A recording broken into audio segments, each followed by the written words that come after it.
March 27th, 2024. Ms. Krantz, could you read the special call meeting notice, please? Thank you so much, Madam Mayor.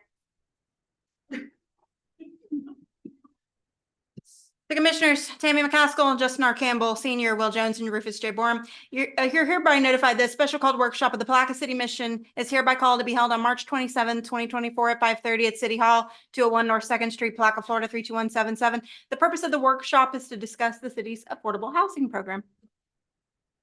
Thank you. Roll call, please. Thank you. Commissioner Tammy McCaskill is not present for the record. Commissioner Justin Campbell. Present. Commissioner Will Jones is not present for the record. Commissioner Rufus Borum. Present. Present. Thank you, sir. Mayor Robbie Correa. Present. Madam Mayor, I know this is a workshop, but just for the record, you do, you have yourself and Borum, you do not have a quorum in the chambers. Thank you. We're going to start with the invocation by Pastor Mulberry.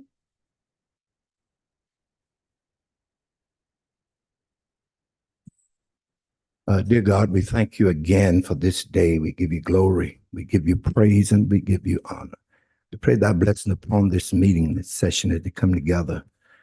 You know what to do, God. We pray that you would guide, lead, and direct.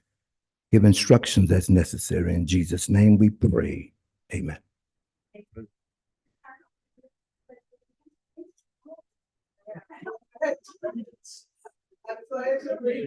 To the flag of the United States of America and to the republic for which it stands, one nation, under God, indivisible, with liberty and justice for all. Commissioner Borum and I, physically present the side to mingle with everybody. Not on the dais.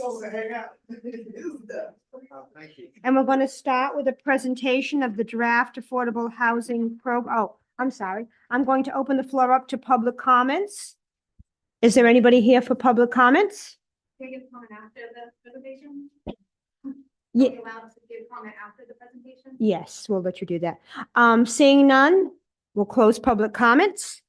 And now, again, on to the agenda items, which is a presentation of the draft affordable housing program. Thank you, Mr. Bell. Sure. Thank you, Madam Mayor. So we are all gathered here today to have a conversation about a proposal for the affordable housing or attainable housing program that we're fortunate to have as a result of funding being available. And so staff has come together to diligently discuss and try to put together a tentative proposal with all the factors taken into consideration that would allow us to assist those in our community that have an interest in improving their properties that may be struggling because of violations or the appearance of their property in order to try to improve the quality of life our citizens are experiencing currently. And so at this point, I would like to call Mr. Griffith to the mic to introduce the Perspective program. What we would like to do is ultimately have public input. We have put on the back wall post-ups that would allow people to take dots that we have up here in front and be able to express, once Mr. Griffith explains the program, what they feel is their choices and how the program should be operated or executed. So, Mr. Griffith. Thank you, Mr. Bell. I'm actually just going to give a brief overview of how we've arrived at where we're at, just for some context, and then Ms. Gano is going to go over the highlights of the program for everyone. So I believe everyone knows, but just a little history lesson. A couple of years ago, the city put affordable housing as one of its top priorities on its legislative priority list. A subsequent appropriation request was made from the state, and it was granted in the sum of $2 million. At or around the same time, the city allocated in excess of $490,000 in ARPA funds for a similar affordable housing program. So where we stand now is a couple months ago, the commission reviewed and approved a request for proposals for the administration of the renovation program, which is only one of the approved scope of work categories under the grant. And we'll touch on that during the community engagement poll and under item number 3 in the agenda. But so this program, at least not in its entirety, some edits have been made with input from the top ranked respondent, which was St. John Housing Partnership, Bill Lazar, who's here today. But for the most part, the program that is in here as a draft was the same as presented to the commission a couple months ago because it was included in the request for proposals. So with that said, Ms. Gano, do you mind giving a presentation on the program? So, thank you. The draft document was provided in the packet, but if anybody'd like an extra copy, there are some here. So just to give you some program highlights on the document, and probably the most important word there is draft, because it is a working document. We're looking for feedback and thank everybody in advance for that. But what we've done here is captured some program elements that were modeled after similar programs in Orange Park, Tallahassee, St. Johns County. So there's some good examples out there that have been very successful. So we're really, got a good opportunity here to build on that. Program elements, eligible applicants, they must be an owner and a resident. They must be current on mortgage and property taxes. Income, you can see there the gross annual income at or equal to 80% of the Putnam area median income, and it's based on family size. So there is an income requirement. Basically, the program creates a forgivable mortgage lien. You can go ahead and move down a little bit more, Ms. Krantz. Go ahead to the next page. And what that means is it's also been called a clause-back close. It's not a loan, it is a grant, but if they did not keep their property, if they sold their property in 1 year, 100% of the repair costs would be paid back. 2 years, 3 years, you can see the scale there and how it decreases over time. So just impress, that protects the investment all the way around that we are putting in there. So that's what that means is there. The work to be performed, Mr. Griffith already said that this is a repair. So you can see there the bullets, repair and placement, roofing materials, ceilings, walls, floors. This is not a renovation program. It's a rehab program. It's to get their house safe and habitable. Painting, exterior and interior is allowed as long as it's, peeling or in disarray. AC, heating, plumbing, or electrical, which are deemed the critical systems. Critical bathroom and kitchen fixtures. There's some limitations there. If you go down just a little bit more, like limit to the sink. I mean, we're not, what's it say? Bathroom is limited to toilet, sink, shower, tub. Kitchen fixtures limited to sink, basin, and faucet. Structural, mold, appliances, unsafe or hazardous refrigerators, stove, or oven. Generator, if required, is a special needs for medical equipment. Remediation, public health and safety hazards. So there you see tree limbs posing a threat during a weather, high wind event, threats to public health and safety, structures, sidewalks, utilities, and roadways. And then visual blight or exterior code violations.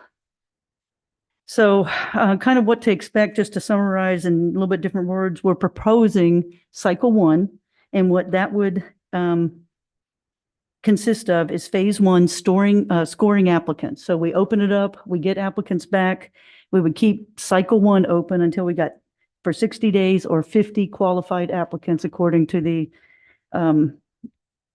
the eligibility things that we talked about earlier. Then we would go through and we would do inspections and estimates on that. And then, but I would expect that applicants would still keep coming in. So we're going to cut off cycle 1 at the 60 days or 50, but we'll keep getting applications. We'll put those on a list for future, for consideration on future funding cycles. Then we would start to conduct those repairs. We would also expect to come back to a commission briefing targeting about 60 days after the program starts. And what we want to do at that point then is evaluate the demand, the utilization, and the program effectiveness. And then we'd be asking the same type of questions that we're asking today. You know, Mr. Griffith said it's almost $2.5 million between the two funding sources. But what do we want to allocate to cycle one? You know, it's kind of proof of concept, us working through the, through the process. What do we want to cap on the budget and the repairs per household? And then I think that's it, the allocation for cycle one, and then the cap per cycle.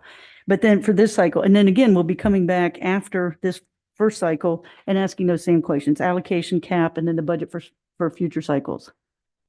So that's just a quick overview. Are there any questions at this point? Yes, sir. Go ahead. Would you like the handheld mic or are you going to? No, I may have a question, but you go ahead. Turn it on.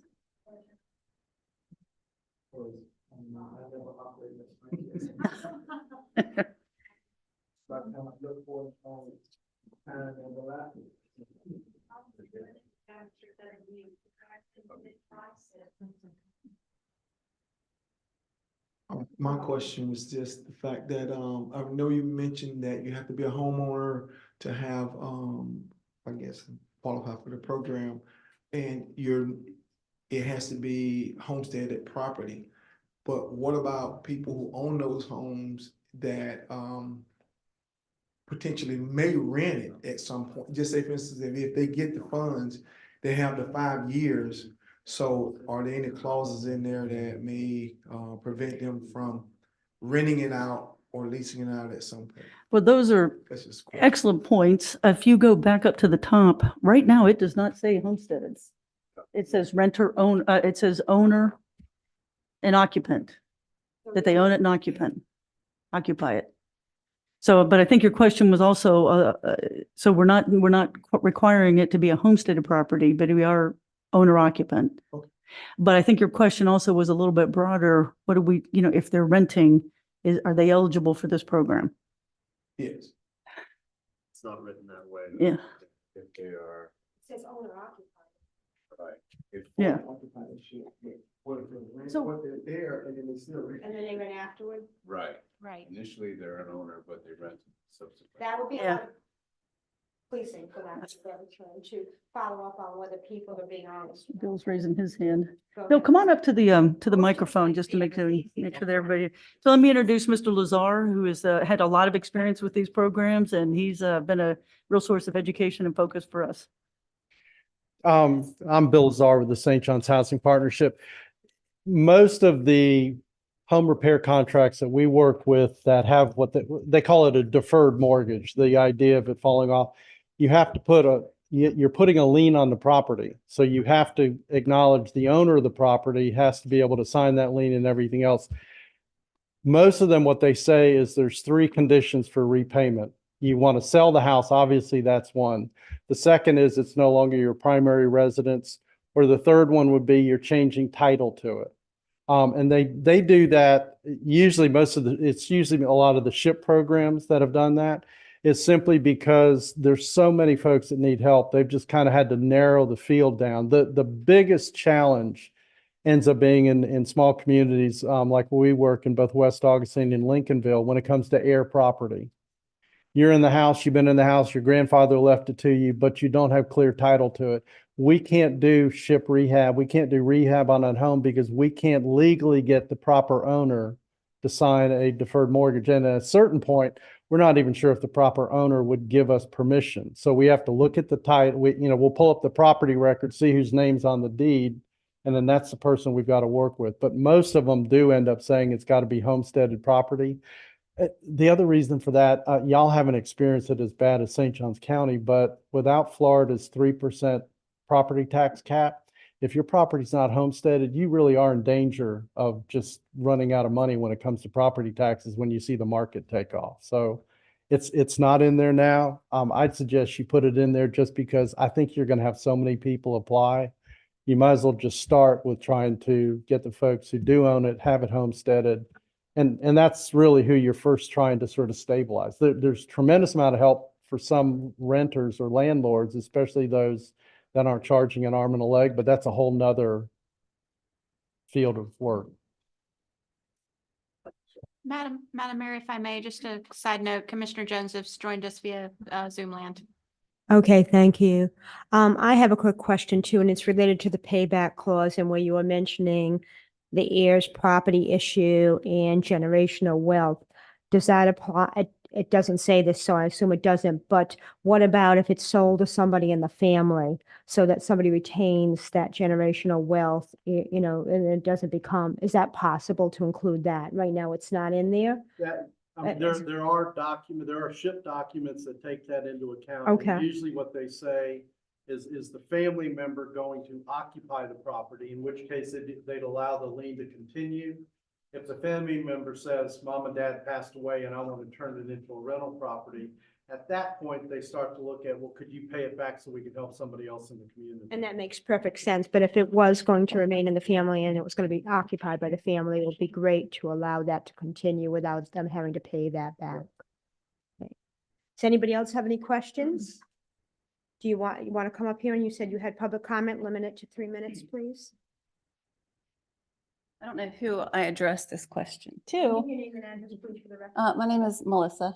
I live in 108 Barber Lane in Palatka. Okay, what's your last name, by the way? Ray, REA. So my only question is, when we first bought our home back in 2012, we went through the SHIP program, and we didn't have say-so on who did the work to our home. So who decides who actually does the work to the home through this program? You want me to? Yeah. For- Maybe come up, Bill, I'm because sorry. it's easier for everybody here. At the moment, we're still talking with city staff about how to, I'm a licensed contractor. I'm a residential contractor. The housing partnership operates all of our work under my license. So that's one of the options that we can do that.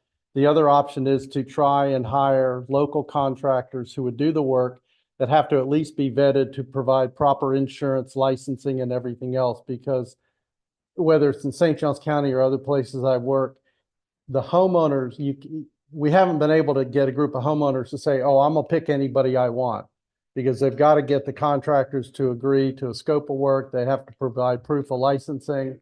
You'd be surprised how many contractors I've had argue with me that they don't have to provide workers' comp because their folks are all subcontractors, but legally they're not. I mean, the whole issue in having subcontractors, and if the person working on your property isn't properly licensed and something happens, you've got absolutely no grounds to take them to court, complain about their work, or if they get hurt, they can file on your homeowner's insurance. So usually any program like this is going to vet the subcontractors. If someone says, I've got someone who wants to bid on the work, they can go through the pool just like everybody else and apply to be a approved vendor. Thank you. Does anybody else have any additional questions? Noted for the record, Commissioner Campbell's present. Miss Melissa, did that answer your question? So it still goes back to. You would need to speak into a microphone. Yep. Or I can repeat it for her. You can do that. So ultimately, it goes back to the program, the funders Yes, of the ma'am. money who decides who does the work. Right. Anybody else have any questions? Let's see, I'll comment. If anybody want to speak, if you don't want to come up, I'll just bring the mic. Down on you.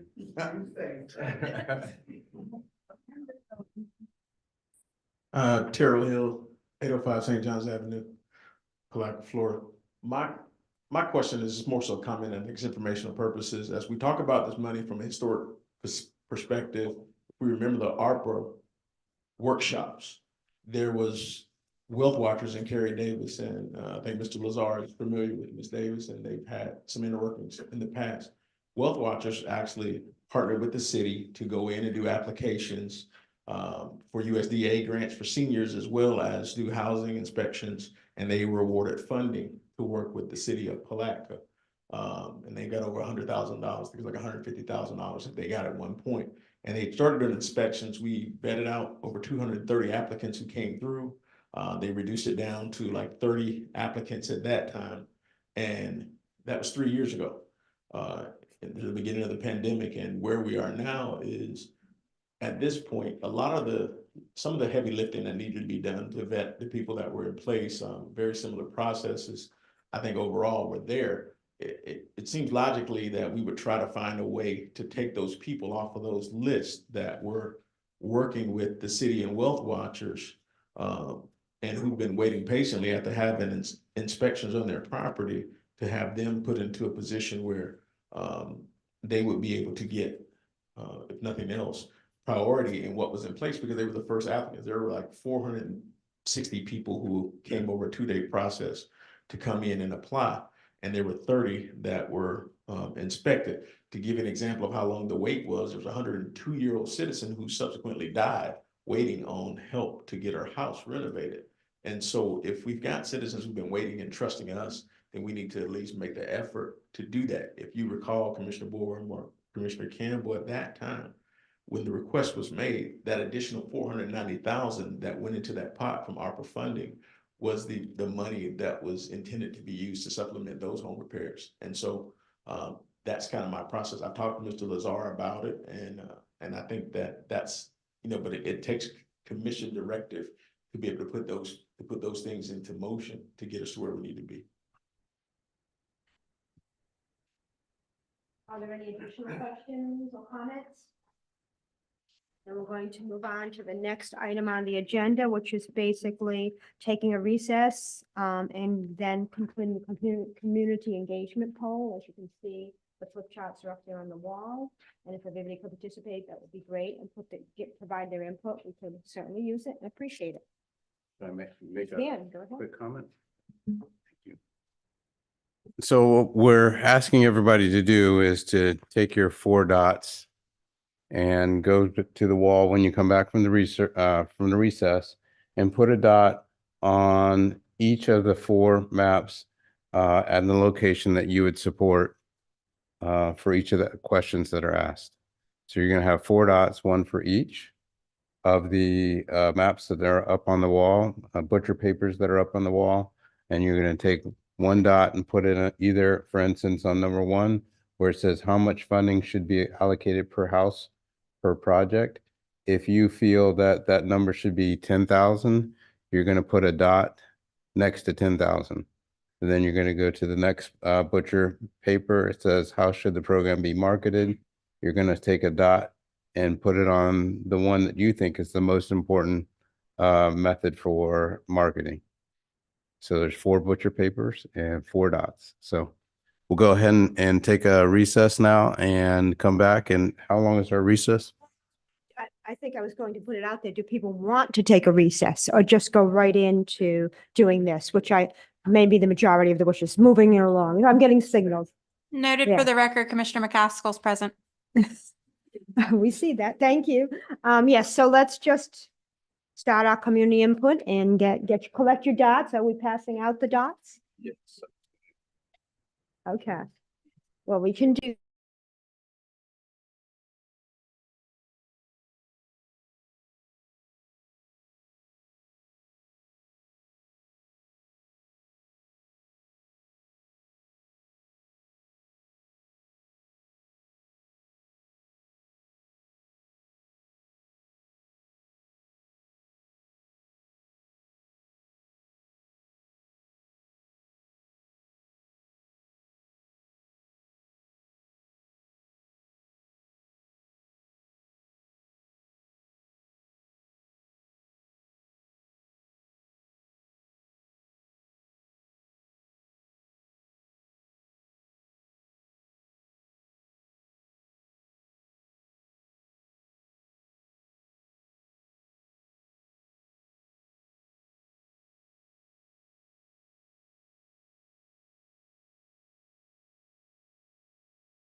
it along. If everybody's done, is everybody done? No, we're almost done. We'll let people wrap it up and then we'll stop back. Noted for the record, Madam Mayor, that Commissioner Jones is present.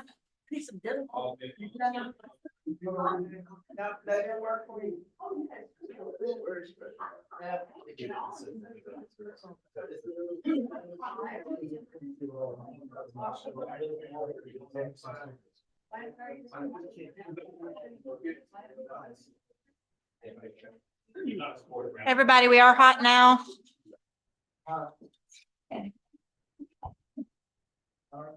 We're still waiting for a couple of folks to return. Commissioner.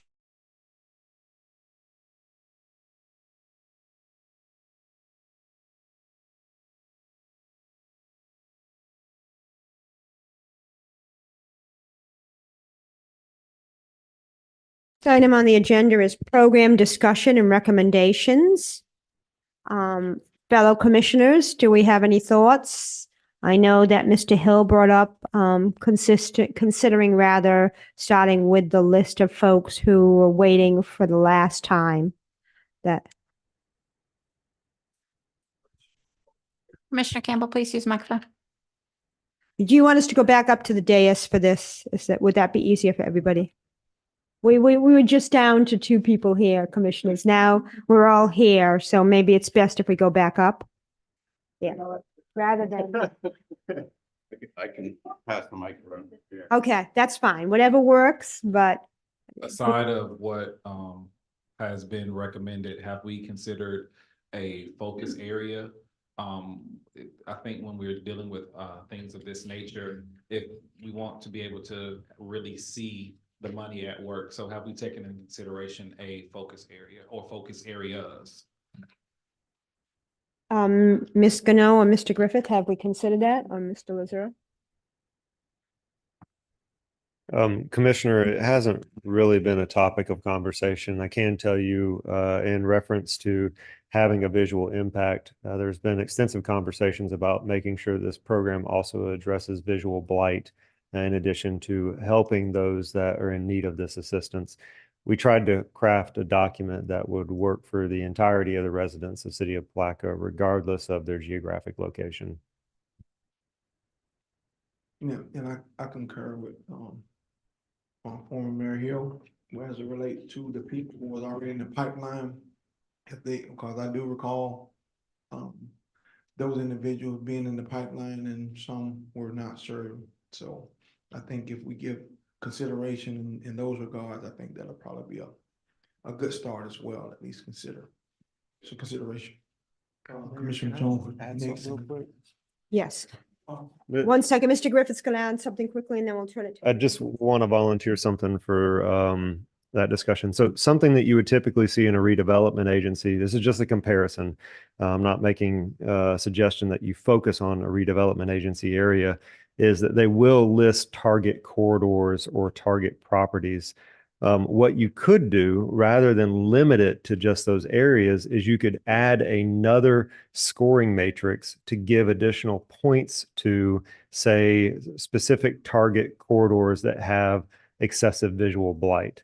If you look in the program documents, there's a number of different scoring criteria that will help prioritize projects. So it's just a suggestion. Commissioner Jones.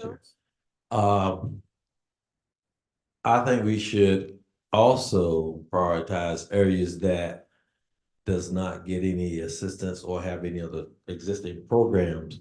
For example, the historic districts have CRAs and TIF funding that they could receive some assistance. There's other areas that's not afforded to them. So I would like to see those areas get consideration. I don't know how we would do it in the matrix. As Mr. Griffith was just saying, maybe give them extra points. But those are the same areas that have excessive blight and concerns. So let's put the funding where it's needed the most and where there haven't been any funds over there sometimes. And that's throughout the city. There's a lot of areas that doesn't get CRA or TIP. So I think they should have high priority as far as on getting this funding. Thank you. Any other former Mayor? Yeah, my comment was the same. It was just making sure that, based on the suggestion that Mr. Griffith has, making sure that one of the questions you had in there, are there other funds or resources that are available within your community, within your specific neighborhood? And I think that in itself will give you at least an idea as to whether you've got residential rehab programs or any other thing that's available to them. Thank you. Anybody else for the sake of discussion? Not much, just share the same sentiments as Commissioner Jones and Vice Mayor, former Mayor Hill. So please. Okay, thank you. Did anybody ask anything about the phases? Just kind of expound on that a little bit. We had a few questions about the number of phases that it may take, because we put dots more in a certain area for funding, but Jonathan, oh, Ms. Goodell, okay.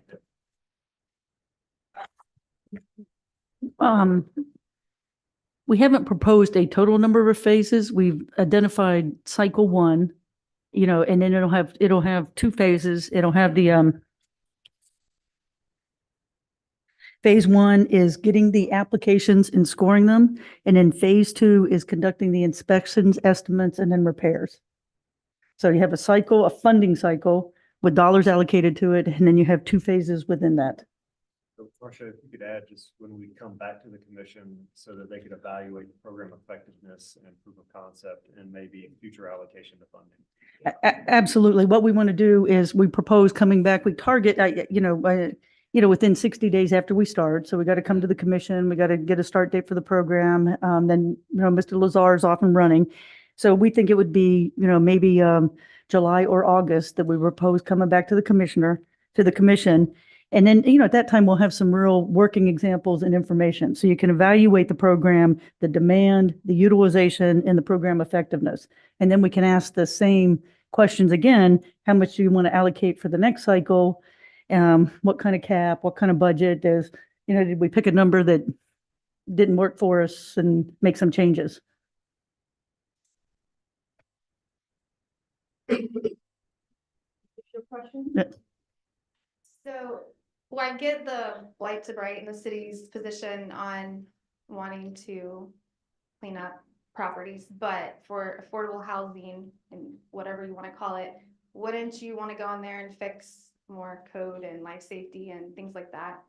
So you're just kind of wanting to target from the outside, and you've not even asked about the issues on the inside, and you're giving them $50,000. Well, it is inside and outside. One of the challenges with homeowners, which is under the affordable, if they have an active code case, and they've been to the magistrate, there are daily fines accruing that need to be dealt with one way or another. So if part of it now, we're asking Mr. Lazar and his team to come in, do an inspection, also take into account active code cases or visual blight, and then, do an estimate and repairs. And I'm not saying that we would do a roof over a fence, but at a certain point, if you're investing in a property, you still want it to look and meet code requirements on the outside as well. So we're looking for that balance. All violate, whatever they go in and inspect, all corrections and violations, code, everything will be brought up to code. Well, there's limitations. Oh, if you have 40, let's just guess 40,000 per house, we have to decide how to spend that. But there's. That's what I'm trying to figure out. How do you oversee? Yeah, go ahead and give us some examples there, Bill. The phrase decent, safe, and sanitary is kind of like the foundation when you talk about stuff. The city's very concerned about external blight for all the obvious reasons. Someone says, that we're trying to improve a community. And I'll be real honest, unless you do 50 houses on the same street in the same neighborhood, you're never going to see the homes that get fixed up because they could be all over town. We have to address health and safety, okay? I have very clear ideas on what I think is health and safety. I'm not going to fix the ceiling in your kitchen that has collapsed until I put a new roof on. We're not going to let someone get new carpeting when they have to do roof. They're not going to get kitchen cabinets when the wiring in the house. So we always look at housing programs as paying for the big ticket items. I know you'd like all new windows in the house, but you can buy a window at a time on your credit card or at Home Depot. You're not going to buy a roof like that. You're not going to buy an HVAC system like that. So you usually use these programs for the big ticket items first. What staff has said is that we look at about half the cost of the rehab on the inside while we look at what needs to be done on the outside to make it presentable. And that's a very sort of judgmental type thing. But if the yard is overgrown, we want to see if we can't get it mowed. Now, there may be multiple ways of trying to get the yard cleaned up, but you've got to address the major plumbing, the major electrical, and all of that That's before my you start question, is if worrying you about come it. in and say there's 50% or more of things that are out of date, will you bring it up to code? You can, I don't know who's here from code enforcement, so I'll speak out of turn. When I look at code enforcement, I think about the health and safety, and code enforcement will also say all this. No, you're never going to get most of these houses up to current building code. You're looking for the decent, safe, and sanitary things. You may not replace all the window screens on the house. Code enforcement may cite them because they don't have functioning screens, but if they can't open the window, it doesn't matter. So you look for what are the things that are a threat to someone. I've actually, and this would be the city staff to talk about this, I've gone into homes and fixed up the kitchen, the living room, one bathroom, and one bedroom because I've got an elderly couple that live there, and the two other bathrooms in the back of the house, we just close the door and we say there's not enough money to do those. But you got to fix the roof, you got to fix the wiring, you've got to fix the HVAC system because that's what they really need. So all of those things, people make sure all the money goes to those things before you get to the outside. They correct? want us to make sure that the outside looks presentable. So we have to be a little bit crafty about what we do and everything else. And it's really hard to talk abstractly. I can give you an idea. A small 1,200 square foot house, I've gotten painters that'll tell me it's $7,000 or $8,000 to scrape and repaint it. Who sets the price? That's my next thing. Do $20,000, you haven't even went. We have to put everything out for bid. I mean, I can tell you, I've been doing this. No, they're not hyped up. What we pay for in St. Johns County, and the Housing Partnership bids on ship jobs here in Putnam County too. So we win some of those awards. Roofs are costing anywhere from $8,000 to $15,000. You know, a major rewire on a 1,200 square foot house is anywhere from $5,000 to $8,000. You know, water heaters, depending on what you've got to do to replumb it, might be $600 or $800. An HVAC system, we have to put stuff out for bid. You know, so we're going to get bids from contractors, and unless they tell us, we don't have to take the lowest bid. I have to take the lowest responsible bid. So if I get two different people that tell me they can do it for $800 and one says $900, I don't have to give it to the $800 one. I have to choose somebody who I think is going to do that homeowner the best job. And then that ends up being on me. If I make the mistake, I get criticized for it. 1 minute. Could I have your name and address? though? Lindsay, number 2510 Pearl Avenue. Thank you. Mr. Hill? Do you want the mic? Well, my question is, as you're selecting the subs, you know, one of the things I think is really critical with the city of Palatka is, is there gonna be an inference or some clause within the agreement that says we're gonna make best practices of trying to get local subs?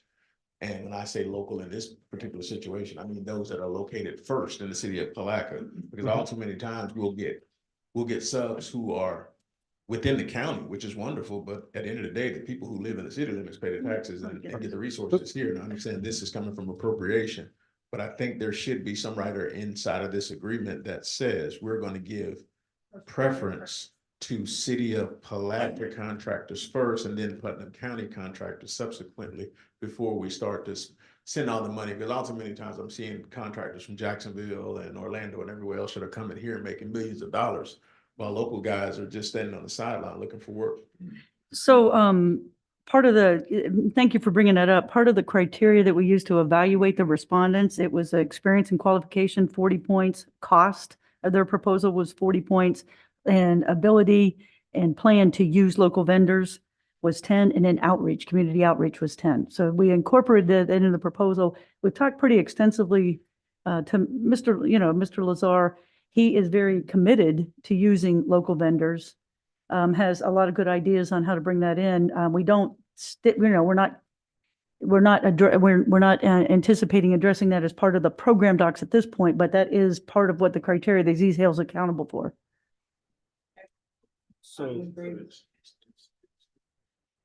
So in reference to that, there's a separate document that's not in front of you tonight that has to be drafted once this is finalized, and that's the actual agreement with Mr. Lazar's organization. So if that is a preference by the commission and the community, all we need is direction to incorporate that into that second agreement so that they know and there's something for us to kind of hold their feet to the fire in using that local preference. I think it's quite easy to do. It's just saying, hey, that's what we want, and that's what we're going to do. I think I heard that. That's what we want.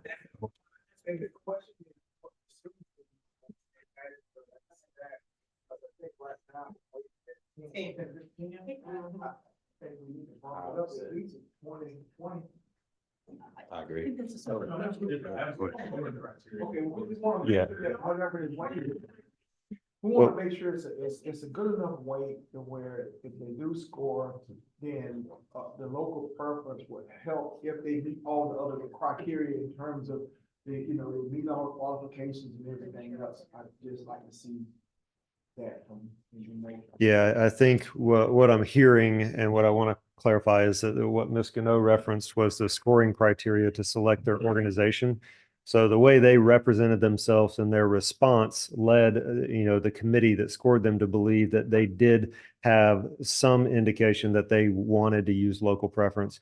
Now, what is going to be beholden upon us is to craft something in the agreement that is and it stipulates it and is not going to keep them from getting the work done. So we're going to have to figure out how to put that requirement on their organization, but also understand that there is a practical component to it. What happens if only a certain number of subs respond? What do we do then? But I think we can get down in the weeds once we get to drafting that agreement with Mr. Lazar and his organization. Any kind of a list? I mean, I know a few subs that we use now, but is there any kind of a list of subcontractors that, as you say, live within the city that we could at least invite to a meeting and say, tell us what you're interested in? Yeah, Right. that data is available and we can make that list up. We can develop that list. And one of our objectives in starting out of the gate with a set amount of money in phase one is to work through a lot of these issues. We don't want the enemy of perfect to be good.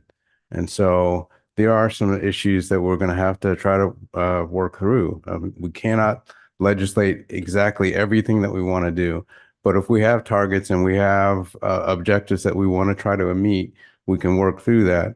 Part of that is going to be the agreement that we ultimately sign with the gentleman that's going to be doing the work. So, we can put those stipulations in and address that as part of that. I also wanted to say that one of the comments that I heard was about a target area. And I like the idea of using additional points if you're in a particular area. It's been my experience, though, that when we do these types of programs, that one of the risks that we run is, and I expressed this when we were talking about this with staff, is that we spread it across the whole city and you can't really see the value across the whole city. If we do decide to go with additional points for a target area, at least that's a focus area where you can say X amount of dollars. If it's $2 million, if it's $500,000 was spent in this area to bring this area up, and it's a focus, and it doesn't get diluted across the entire city or entire community. So there is some value in being able to approach it from that standpoint. But to that point, I think especially since this is seeming to be a pilot, that might make sense to do it in a specific area and target a specific area so we can see the outcomes before we broaden it further. Commissioner Jones? You basically read my mind, because that's what I was going to say. An area, Marsha said it first, and that's what kind of clicked in my mind. If we do one area and we do a total project and we use the first phase money, and then we target another area and do the same, I think those results will show, and I think people could see the better use of that money. And like, what's your name again, sir? No, I'm sorry. Mr. Lazar said, you know, the SHIP program is around, people think it's not, but you don't see the work because you don't know where SHIP have been.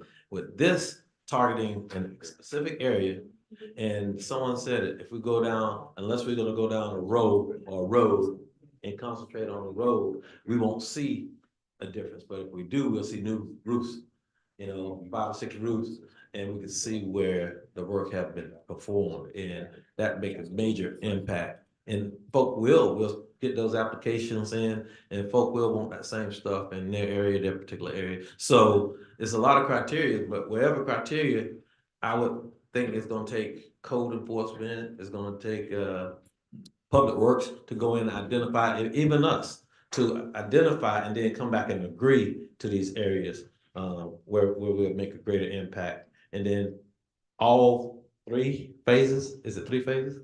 That's gonna depend on y'all. There's just right now one phase to see how it goes and then figure it out from there. Well, until the money is run, we'll run out of money, but it definitely be substantial to do it that way now. I agree. This young lady had a question she asked me and I really couldn't answer it, so. Melissa Ray, 108 Barbara Lane, Palatka, Florida. I was just curious, Mr. Lazar, you said when Lindsay was asking about the blight versus the necessary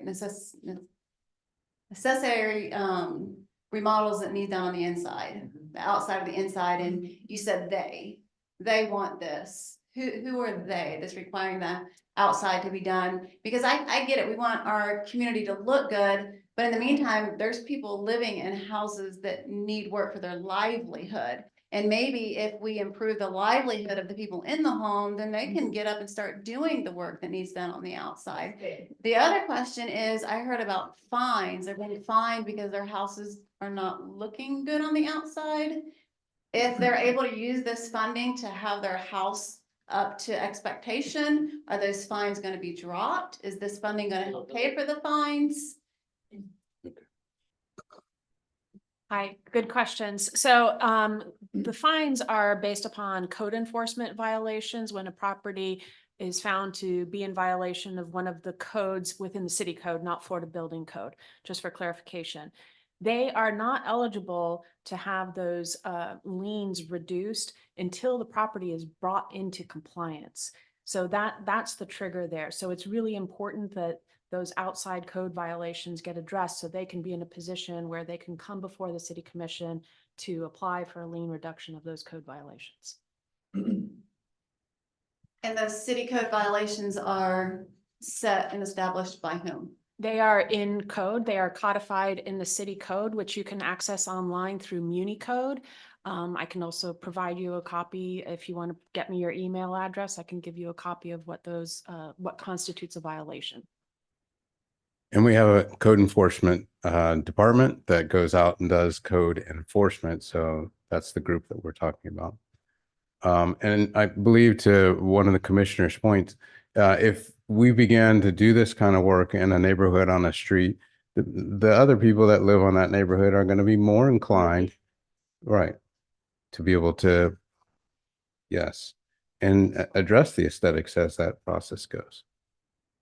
Maybe we can create some partnerships with our local churches and other volunteer groups to also create a movement to improve a particular neighborhood or area.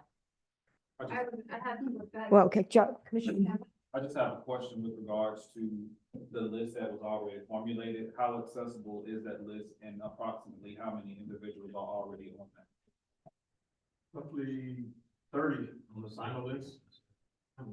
Do we still have that, Mr. Griffith? And I think Mr. Lazar can get with, we don't have Mr. Lazar or We'll figure it out. whomever you delegate, we get with, Wealth Watchers and start that conversation, I think. And I think we've already had some conversation earlier in the process.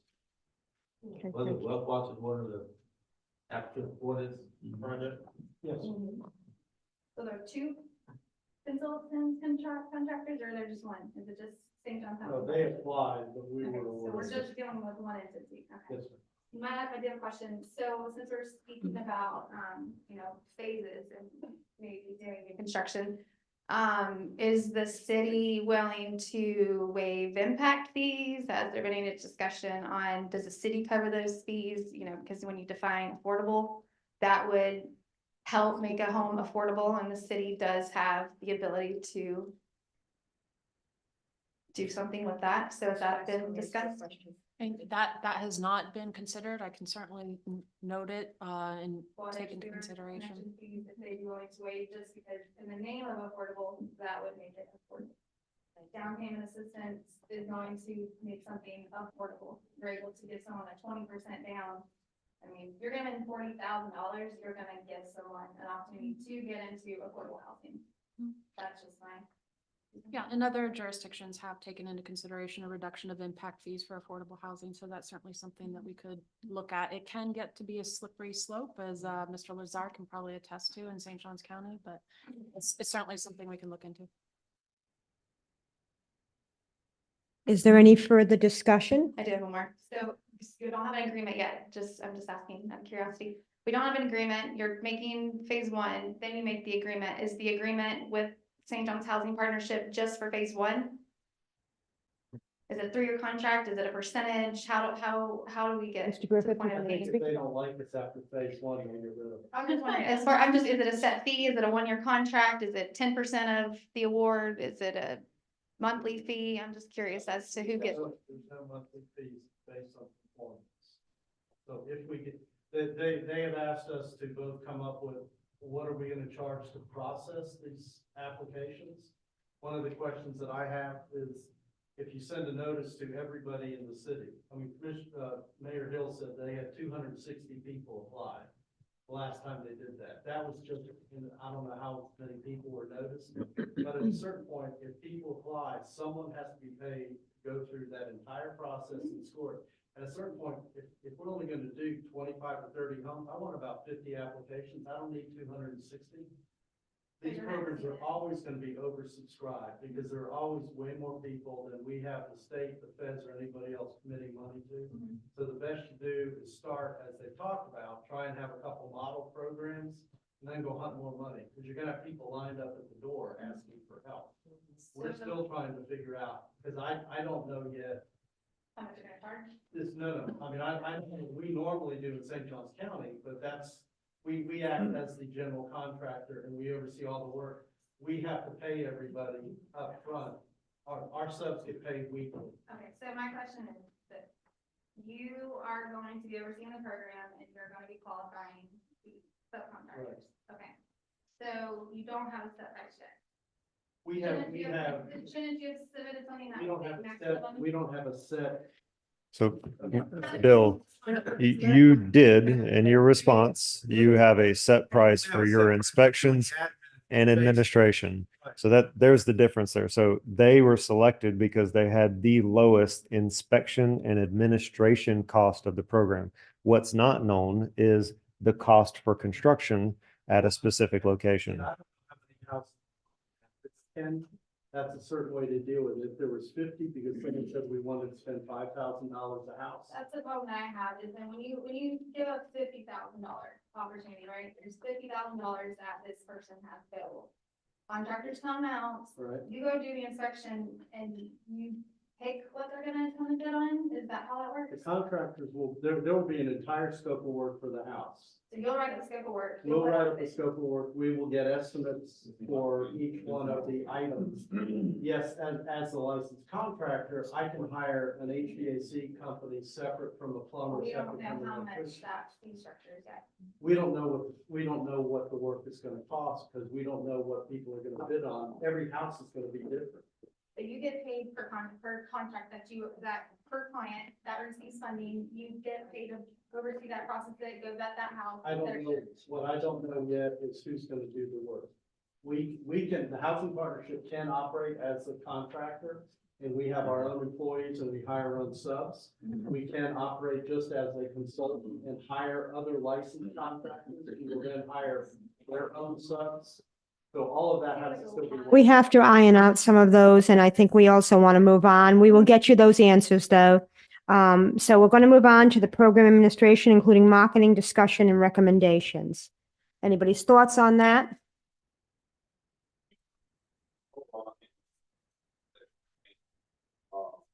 utilizing, as Mayor West suggested, in fact, all the resources that are available, and possibly partnering with and seeing if we're able to utilize some of the resources from our neighboring school district who has the ability to do call outs, to ensure that we have, crossed every T, dotted every I, or made sure that we maximize who this information, gets in the hands of. But we also need to identify if we are going to do a focus area. And then if we're doing that focus area, I think a lot of grassroots type deals may be, needed to be added to that list as well. But again, utilizing all of the marketing methods that are in the back and seeing if we are able to partner. They were courteous enough to allow us to utilize the sources of call out and emailing out, for our previous, community day. So I'm sure they'll be more, apt to helping improve some of the living conditions that the students live in as well. So I would also bring to this, conversation, a representative from the school district. Okay, so that's another to add to those. And if we are going to do a focus area, which is consensus seems to be for the pilot, then there could be more of those community involvement presentations, meetings, and even door hangers, things on doors. You could go door to door and leave things on doors so people had the information in that particular area. Yes, Commissioner Borrow? Extend it out to the nonprofits, to the churches, and fraternities, sororities, and all these different entities to also help get the word out as well. I think the more we do along those lines, we'll be able to, I guess, meet the needs of the community, because, you know, some people say, well, hey, how did y'all get the word out? So if we extend it to those additional resources, I think we'll be heading in the right direction. But overall, I think we also should lean on our information officer. Oh, yeah. As well, just to make sure that he's a part of this conversation, meaning that he's gonna be the one that's kind of pushing this or leading this, possibly leading this campaign. But, I think should be at the forefront of this conversation. From every agency too, I mean, PIO for every agency, we got. Trying to wrap it up for Julie. Everybody has PIOs. And that the PIO can actually champion that. Right. Yeah. Okay. Go ahead, Commissioner Jones. Did I think? Yeah, you did say, yeah. I mean, I'm thinking Mayor West, we have Mayor West and FPC Leo, so, when I see. It's okay. Did I just get my degree as an attorney? I'm impressed. We have AOS in one of our organizations that I'm a part of, so no harm, attorney with. We didn't take it that way. I've gotten used to it lately. Go ahead. Comment, but not fair about adding the notice to the utility bill. Yeah, I wrote that thought comment. was very Thank you. necessary. That was a great idea. Thank You you. don't have to pay for Once in a while it it. happens. They're paying attention. Yeah. I can't tell you how much junk mail I get that I don't even look at, but it's attached to a utility payment. I promise I'm gonna look at it. Yeah, even if you can put it on the bottom of the bill versus a separate paper, like tape, something printed on the bottom of the bill. If they, isn't there a tracking system to see if they've actually opened the attachments that goes out with the bill? I don't think so. No, There's no- a little bug on it. You're out there. Well, That's sci-fi. I'm just thinking about the people who don't get it. I Yeah, don't that's think- why I was suggesting it maybe if it could be added to the bottom of the bill, like typed on the bottom of the bill somewhere. Yeah, yeah. Highlighted in. Because extra paper people do to us. Just go ahead. No, go ahead, Commissioner McCaffrey. Outside the envelopes, they have like in red. Right. open be please, They are couple urgent days, notification. Yeah. Yes. And that- I'll give an example. We'll talk Okay. about Okay, who don't receive- Mr. Bell. who don't receive that. Thank you.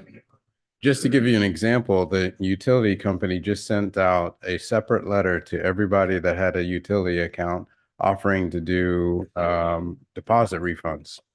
And we only had 17 responses. All right. So if you got, right, to your point, people get that letter and they throw it away, right? Yeah. So the discussion was about putting it in a blurb in the actual bill might get a better response. So that's one of the things that we're doing. So yeah, this idea is a good idea. Get so much junk mail. Yes, ma'am. So this is the draft and then this will go on. Is that correct? So in here, it said maximum of 50 applications, which, you know, you will probably receive 50 pretty quickly. So what happens? Is there a time frame that it stops and you review? Do you have a time period that you anticipate to vet income levels and all that kind of stuff?